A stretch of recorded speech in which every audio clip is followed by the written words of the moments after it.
In Magic the Gathering, when you spend 2 mana on a creature, you're usually pretty excited to get a 3/2, especially if that 3/2 has upside. That's just a good stat line, and if you're curious just how that stat line has fared, I've covered it in the past. But you know what's even more exciting than a 3-power 2-drop? One that has 4 or more power. Once you're getting that return on your investment, you have a 2-mana creature that can start slamming in for 4+ damage a turn, and that can quickly allow a creature to end the game, especially if it has some support. However, to get a 4-power creature for 2 mana, it often has to come with some sort of downside to offset that upside, especially if it offers you upside beyond just having high power for the cost.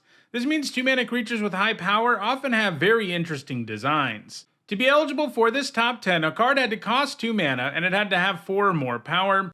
In all, there were 62 cards eligible, and in this video we'll look at the 10 that have left the biggest impact on competitive Magic the Gathering. This video is sponsored by Card Kingdom. If you want Magic singles or sealed product, use my link in the description.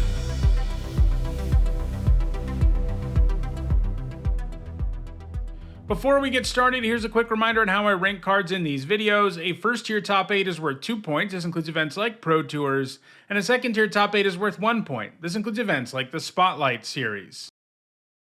At number 10, it's Lupine Prototype. For 2 generic mana, it's a massive 5/5 artifact creature, but it also can't attack or block unless a player has no cards in hand. So basically it's an irrelevant card on the board in a lot of situations, and that certainly offsets the incredible efficiency you're getting here, but at least it checks both players, and that means you can make the prototype work well, whether you're an aggro deck that dumps its hand onto the table quickly, or a deck that's good at making the opponent discard.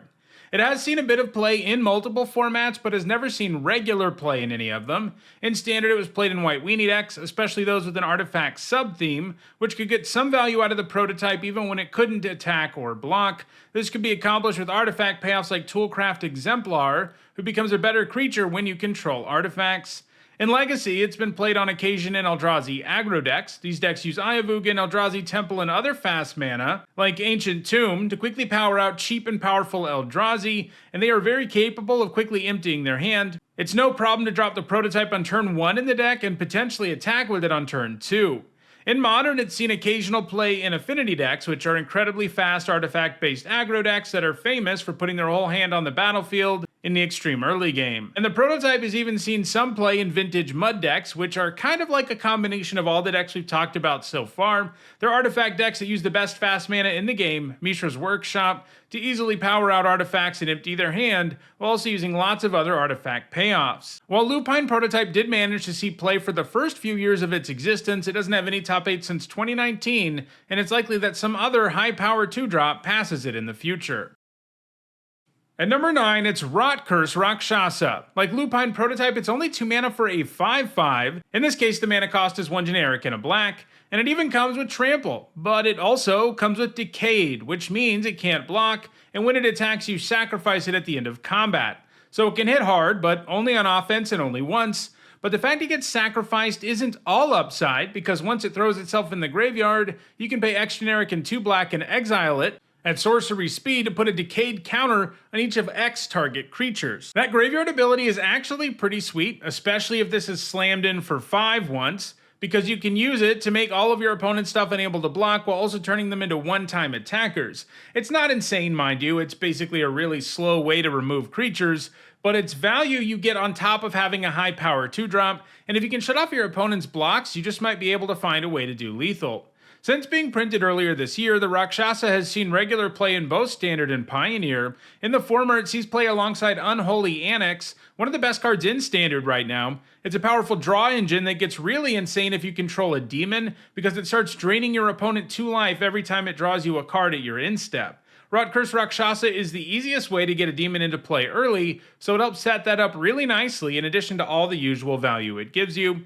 In Pioneer, its top 8s have come in Rakdos Prowess decks, which can use very little mana to buff their board in a big way, since they use cards like Slickshot, Show Off, and Emberheart Challenger, which get buffed for every non-creature spell you play.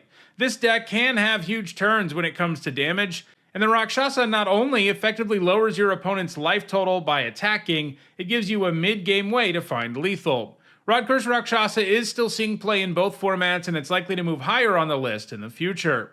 Before we get to the number 8 card on the list, here's a quick word from this video's special sponsor, Boot.Dev. I've wanted to start learning coding for a really long time, but for about 20 years. I thought it was too complicated, and then I didn't really have someone who could teach it to me, but Boot.Dev has solved both of those problems. It provides you with really engaging hands-on lessons that are designed in such a way that you gradually learn programming languages like Python, SQL, and Go, and as you learn new things, you immediately put them to practical use by building projects. Perhaps the greatest thing about Boot.Dev is that it turns this learning experience into a lot of fun with an RPG-like structure where you gain experience points and unlock achievements while learning new things. I highly recommend that you give Boot.Dev a try. After all, there's a free demo and a 30-day money-back guarantee if you decide you don't like it, so there's really nothing to lose. Use my QR code on the screen, my link in the description, or simply go to Boot.Dev and use my code NEEDSAHONE to get 25% off your first year of an annual plan and start learning to code while also having tons of fun. At number 8, it's Dorothea, Vengeful Victim. For a blue and a white, she's a 4/4 flyer. When she attacks or blocks, you sacrifice her at the end of combat. That design is pretty similar to Vantress Rakshasa. You get a big evasive 2-drop, but it can only do something in combat a single time before giving itself up. Also, like Vantress Rakshasa, once she's in the graveyard, Dorothea can give you some value. You can cast her from the graveyard for one generic, a white, and a blue, and she returns to the battlefield transformed as Dorothea's Retribution, an enchant creature aura that gives the enchanted creature quite the attack trigger. You get to make a 4/4 white spirit creature token with flying that's tapped and attacking. In other words, Dorothea kinda comes back from the graveyard and slams in for 4 every time that creature attacks. To keep things from getting really silly, the Retribution does get exiled if it would be put into a graveyard from anywhere. While in Standard, she saw some play in the legendary-focused Esper Ref Fiend decks. These decks loved playing legendary payoffs like Plaza of Heroes and the Kamigawa Channel lands, and they loved the idea of having a cheap legend like Dorothea around. Furthermore, the deck had a fairly hefty discard theme, as the deck's best creature was Raffine's Scheming Seer, which allows you to connive for every attacking creature. This means you can discard something that still generates value, like Dorothea, get a +1/+1 counter on the creature that connived, and not really give up a whole card to do it. She also saw a bit of play in Pioneer Spirit aggro, but she doesn't have any top 8 since 2023. At number 7, it's Frostwalker. For one generic and a blue, it's a 4/1, and when it becomes a target of a spell or ability, you sacrifice it. Yeah, this one just has all downsides in the text box, something that used to be pretty common for 2-mana high-power creatures. So while we're used to getting some upside mixed in on this kind of card, it was pretty normal back in 2015 for this to only have a downside.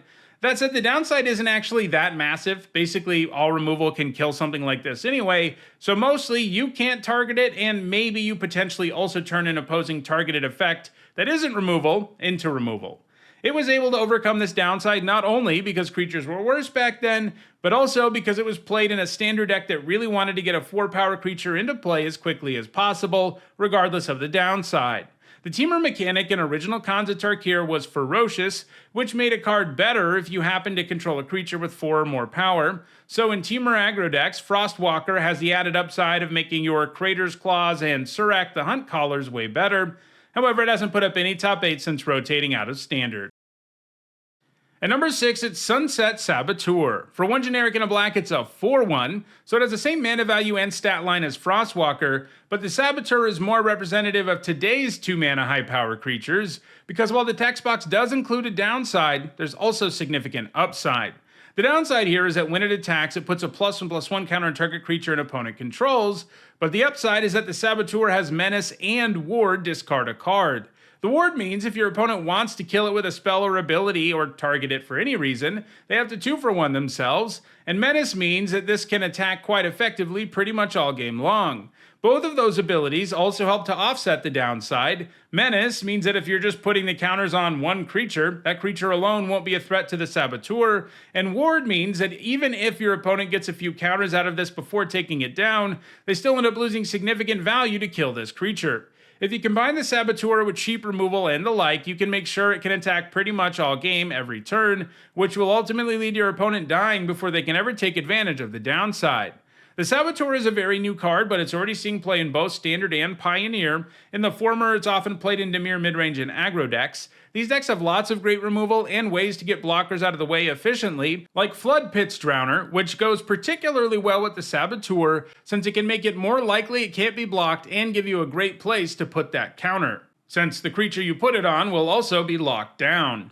In Pioneer, it's more frequently a sideboard card, and it's primarily played in mono-black mid-range decks. It's brought in against opponents who are particularly light on creatures, and playing a significant amount of spot removal, as the Saboteur really shines in those situations. It's likely to continue to put up top 8s, and it should fairly easily move up the list in the future. At number 5, it's Vantress Gargoyle. For 1 generic and a blue, it's a 5/4 flying artifact creature, but it can't attack unless the defending player has 7 or more cards in their graveyard, and it can't block unless you have 4 or more cards in your hand. It can help you load the graveyard of both players by tapping to mill 1 card for each player. So, if you hold on to lots of cards and you're good at milling, this becomes a very scary 2-drop, both because it can do tons of damage in a hurry, and it can set up your other mill stuff. Most of its top 8s came when it was in Standard, where it appeared in mill decks alongside Soaring Thought Thief and Thieves Guild Enforcer. Like them, it could both mill and pay you off for doing it. These decks used mill to make their creatures better, and usually won the game by attacking once they had milled enough cards to power up their board. It's seen more sporadic play in Pioneer, where it's occasionally played alongside the graveyard-loving Arclight Phoenix, and it's also got a single top 8 in Modern Mill. However, it doesn't have any top 8 since 2021, and it's going to continue to lose ground on this list in the future. At number 4, it's Jotun Grunt. For 1 generic and a white, it's a 4/4 with cumulative upkeep. This is a mechanic that is widely panned as being one of the worst ones ever. After all, it is mostly downside. If a card has cumulative upkeep, that means you put an age counter on it and then sacrifice it unless you pay its upkeep cost for each age counter on it. In this case, you have to put 2 cards from a single graveyard on the bottom of their owner's library. This means that the first time around, you only have to do exactly that. 2 cards, but then it becomes 4 and then 6 and so on. And as soon as you can't do it, you lose this creature. So even though it has great stats, it probably isn't going to have a very long life because of cumulative upkeep. And it's not like white decks are good at loading the graveyard for something like this, especially early. So this is a card that looks pretty terrible when you don't know its original context. But in its original context, it was one of the most important cards in multiple formats. This is because the Grunt was absolutely devastating against opposing graveyard decks. That's the trick here, using the Grunt's cumulative upkeep cost to put cards from your opponent's graveyard back on the bottom of their library. For example, dredge decks powered by Life from the Loam were running rampant at the time. These decks could quickly load the graveyard with the dredge mechanic and then generate a ton of value by recurring powerful lands. There were also decks that used Icarid, which could very easily reanimate multiple Icarids every single turn. But if you're playing something like the Grunt, you can take those powerful recursive cards away without spending any mana at all, and in fact, you have a huge creature that can pressure them while simultaneously hating on their entire deck. You're not going to have a problem against those decks having enough cards to put on the bottom of their library, and maybe you eventually do get to the point where he takes away their entire graveyard, but by that point it's pretty likely a graveyard deck can't win the game anyway. However, Jotun Grunt doesn't have any top 8 since 2013, and it's likely to lose ground on the list in the future, although it has a pretty high score compared to most of the cards on the list, so it should maintain a spot on it for quite some time. At number 3, it's Heart of Kiran. For 2 generic mana, it's a legendary vehicle that's a 4/4 with Flying, Vigilance, and Crew 3, and you can also remove a loyalty counter from a planeswalker you control rather than pay its crew cost. As I was researching this list, I considered not including vehicles on it because they're not creatures all the time, but ultimately their design is actually pretty similar to the other cards on the list. After all, they're basically all creatures with downside that can only become relevant in combat when a certain condition is reached. In this case, you have to accrue it or remove loyalty counter from a planeswalker in order for it to become a creature until end of turn, and you do get quite the creature, as it's a 2-mana 4/4 with Flying and Vigilance. The combination of those keywords means your opponent has to account for it on your turn and theirs in a big way. Basically, you can crew it for free in the right deck, and the downside was still a pretty efficient aerial beater. Since it's colorless, it was pretty easy to slot into all the decks in Standard, and it showed up in most that had a decent combined number of planeswalkers and creatures. It was at its best in decks that had various artifact synergies as well, like the vehicle decks of the format. It often felt like an absolute staple. For example, it appeared in 7 of the top 8 decks at Pro Tour Aether Revolt. It has also gained some top 8s in Pioneer, where it really caught on in Devotion to Green decks for a while. These decks used lots of planeswalkers, including Karn the Great Creator, which could grab it from the sideboard when you really needed an aerial finisher. But Karn got banned, and the more recent Devotion decks no longer run so many planeswalkers, so it doesn't have any points since 2023, and currently doesn't have a home in any format. At number 2, it's Kroxa, Titan of Death's Hunger. For a black and a red, it's a legendary 6/6 and when it enters or attacks, it makes each opponent discard a card, and then each opponent who didn't discard a non-land card this way loses 3 life. But of course there's downside here too, and that is when it enters, if it hasn't escaped, you sacrifice it. And escape is what it can do from the graveyard. If you pay 2 black and 2 red and exile 5 other cards from your graveyard, you can cast Kroxa from the graveyard, at which point it will stick around and threaten to give you that trigger over and over again. Most of the time, it's ideal to make an opponent discard a non-land card with discard effects, but even if they do discard a land here, you're still getting a card of value and you get to make them lose 3 life, which is pretty great. While in Standard, Kroxa was played in Rakdos aggro decks as well as sacrifice decks that didn't mind so much that Kroxa sacrificed himself. He's been more prolific in Pioneer, where he appears not only in sacrifice decks but also in Rakdos midrange. He sees play in more discard-oriented decks too, like Modern's Hollow One and Death's Shadow, both of which are good at quickly loading the graveyard, making it easy to escape Kroxa in the early game. His success in Legacy's been more limited, but he's shown up in Reanimator and Arclight Phoenix decks there from time to time, and he's going to continue to put up top 8s, and in the long run, it has a pretty good shot at being the #1 card on the list. For now, though, that #1 card is Reckoner Bankbuster. For 2 generic mana, it's a 4/4 vehicle with crew 3, and it also enters with 3 charge counters on it. You can pay 2 generic mana and remove one of those counters to draw a card, and if there are no charge counters on the Bankbuster, you create a treasure and a 1/1 colorless pilot creature token with this creature crews vehicles as though its power were 2 greater. So this is only a creature conditionally, but its abilities give you something like a 5-for-1, because you get the Bankbuster itself, you draw 3 cards, and you get a 1/1 pilot and a treasure. Sure, it takes a while to get all that value out of it, but that's why it tends to be featured in mid-range and control decks rather than aggro decks. Those decks have an easy time making the game last long enough to get everything they can out of the Bankbuster, and the fact it's colorless means you can just jam it into any deck and cast it really easily. The Bankbuster quickly became ubiquitous in Standard, Pioneer, and Historic, and it was too good in Standard, getting banned there in 2023 after running wild in the format. It is still legal in Pioneer, where it continues to appear in lots of decks. Its dominance of 2 formats has allowed it to rack up an incredibly high score, and formats like Modern and Legacy aren't entirely safe from the Bankbuster either. It's going to continue to amass top 8s, and it will be the #1 card on this list for the foreseeable future. So, those are Magic's best high-power 2-mana creatures. If you like playing really efficient creatures, check out the description where you can find a direct card kingdom link for each card that appeared in the video. If you enjoyed this video, please like it and share it so that others can enjoy it too. If you want to make sure you catch future videos, don't forget to subscribe and turn on notifications. And if you want to catch up on past videos, including many more that look at creature stat lines, you should see a playlist on your screen shortly. Thanks for watching.